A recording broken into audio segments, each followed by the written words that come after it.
the first 2 years, we have been working on a federally funded project which investigates the availability of sustainable crop residues in Ontario for bioprocessing facilities. In early 2016, Comet Biorefining announced that they are going to build their first plant in Sarnia, Ontario, which will be operational in 2018. And Ontario is the largest producer of grain corn. We produce over 60% of Canadian total. And if you look at the yield, grain corn yield was about 30 bushels per acre in 1950-60, and nowadays, which is 200 bushels per acre. We can harvest about 3 million tons of crop residues, corn stalks, to produce bio-based products. And Comet Biorefining may be looking at 250,000 tons of corn stalks. That can collect corn stalks from the Lambton County and the surrounding 3 counties.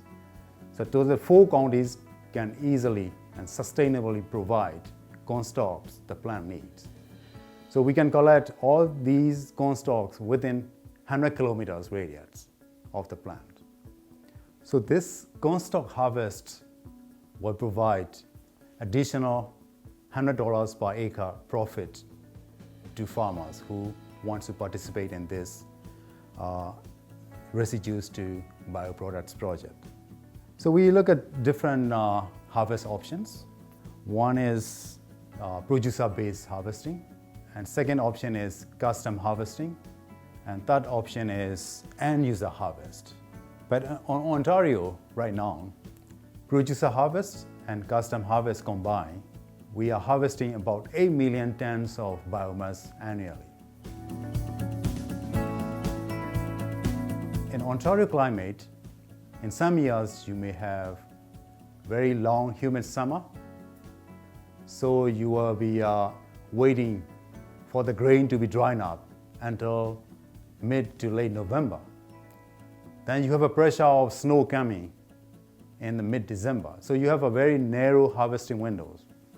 So in some years, you may not have all crop residues you want in the fall. So you have to harvest some in the spring. So in the spring, you better use round bills because they are lighter equipment for the soil compaction issues. So for the bioprocessors, it's a good insurance policies to handle both round bills and square bills to make sure that you got all the biomass feedstock you need for your plant. You handle biomass the minimum amount of time. So the majority of the corn stalks will be transferred from the farm to the sugar plant directly, but some of them will be moved to aggregation yard. If you store corn stalks on farm, you can have 3 different options. One is on-field storage without cover, and the second option is on-field storage with the top cover on that. And the third option is another structure, another roof. So our estimate is that on-field storage with cover, which is the least cost storage option, because you have less biomass loss and less cost because you don't need to build any structure. The conclusion is Cornstalk is very promising, low-cost feedstock to produce a number of bioproducts. So this particular study suggests that it is feasible to produce cellulosic sugar from corn stalks. But our next step in our study is to look at the different uses of corn stalks, producing biomaterials and renewable natural gas using corn stalk as a feedstock.